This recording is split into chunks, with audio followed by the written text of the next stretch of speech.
about the nasal cavity for just a minute. So if we look lovingly into the nose of our skull here, we can see that there are several kind of weird looking features inside. The first thing we notice is that there is a wall down the middle. So that whole wall is known as the nasal septum. Just a little partition that separates the left half of the nostril from the right. And the nasal septum is made up of components of two different bones. The superior part is from the ethmoid bone, and the inferior part is a bone on its own, just one of them, called the vomer. And if you're looking in, you can look on the lateral sides of the nasal cavity, and you can see these things that kind of look like bony bubbles sticking out. So these bony bubbles are called nasal concha.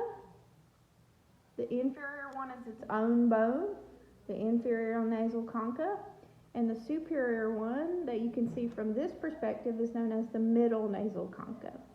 There, in fact, is a superior one, and we're going to see that from the sagittal view in that video.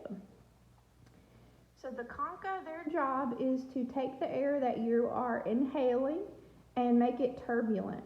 And turbulence is important for two reasons. It warms the air and it humidifies it, so when it gets to your lungs, it's not cold and dry. Now, the portion of the ethmoid bone that makes up the nasal septum runs in the perpendicular plane, so we call this the perpendicular plate of the ethmoid bone.